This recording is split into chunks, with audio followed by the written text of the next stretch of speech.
Assalamualaikum warahmatullahi wabarakatuh. Semangat pagi anak-anak kelas 4A. Semoga hari ini kalian terus semangat dan semua dalam keadaan sehat walafiat ya.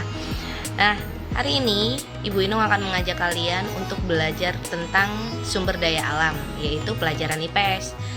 Nah, sebelumnya masih ingatkah apa itu sumber daya alam? Sumber daya alam adalah segala sesuatu yang ada di alam yang dapat digunakan atau dimanfaatkan oleh manusia untuk memenuhi kebutuhan hidup manusia. Kebutuhan hidup itu sendiri ada apa aja? Kebutuhan hidup ada primer, sekunder, dan tersier. Nah, yang paling utama adalah kebutuhan primer. Apa aja itu? Kebutuhan untuk sandang, bisa berupa pakaian, kemudian pangan berupa makanan, yang terakhir yaitu papan, yaitu tempat tinggal. Nah, kebutuhan didapatkan manusia melalui alam. Contohnya seperti apa? Nah, mari kita belajar sumber daya alam secara bersama-sama. Karena sumber daya alam nanti akan dibedakan lagi menjadi dua, yaitu sumber daya alam hayati dan sumber daya alam non hayati, atau biasa disebut juga sumber daya alam yang bisa diperbarui dan sumber daya alam yang tidak bisa diperbarui. Mari kita belajar bersama. Nah, mari ayo kita perhatikan di lingkungan sekitar kita ada sumber daya alam apa saja. Sumber daya alam yang dapat diperbarui adalah sumber daya alam yang dapat dihasilkan kembali melalui kegiatan pelestarian. Nah, ada sumber daya alam hayati yang berupa makhluk hidup, kemudian sumber daya alam non hayati yang berupa benda tak hidup. Ini adalah tumbuhan. Tumbuhan termasuk sumber daya alam yang bisa diperbarui. Perhatikan lingkungan sekitar kamu, banyak terdapat pohon-pohon kan? Ini merupakan salah satu contoh sumber daya alam yang bisa diperbarui, yaitu pertama adalah tumbuhan. Contoh berikutnya yaitu, lihat, burung. Burung merupakan hewan. Hewan adalah salah satu contoh dari sumber daya alam yang bisa diperbarui. Contoh dari sumber daya alam hewan yang ada di sekitar kita.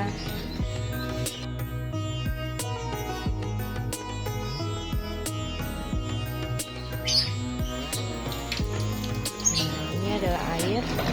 Air merupakan salah satu contoh dari sumber daya alam yang bisa diperbarui karena bisa dimanfaatkan, stoknya selalu ada, tidak pernah habis.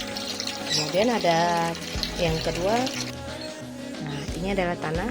Tanah juga salah satu contoh dari sumber daya alam yang bisa diperbarui.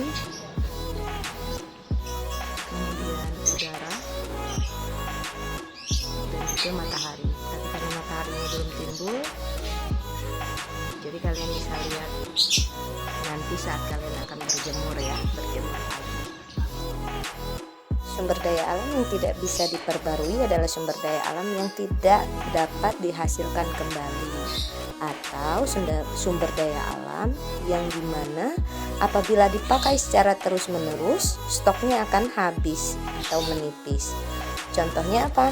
Sumber daya alam itu terdiri dari sumber daya alam energi, kemudian ada sumber daya alam berupa logam, dan juga sumber daya alam non logam. Ini dia contoh. Nah, selanjutnya kita akan mempelajari tentang sumber daya alam yang tidak bisa diperbarui. Apa aja sih contohnya? Lihat ini. Ibu punya apa ini? Ini sendok. Sendok ini terbuat dari stainless ya, dan juga aluminium. Nah, ini merupakan salah satu contoh sumber daya alam logam. Ini tidak bisa diperbarui. Nah, kemudian ini adalah besi. Besi adalah sumber daya alam logam juga dan tidak bisa diperbarui. Kemudian nih, emas. Emas juga adalah salah satu contoh dari sumber daya logam yang tidak bisa diperbarui. Dan masih banyak lagi. Kemudian ada juga sumber daya yang tidak bisa diperbarui, yaitu berupa energi. Apa aja sih yang termasuk energi? Mari kita lihat. Nah, ini adalah sumber daya alam energi berupa gas, kemudian ini minyak bumi yang biasa kalian lihat di Pertamina ya untuk mengisi kendaraan bermotor. Oke, itu contoh-contoh sumber daya alam. Selamat belajar, tetap semangat.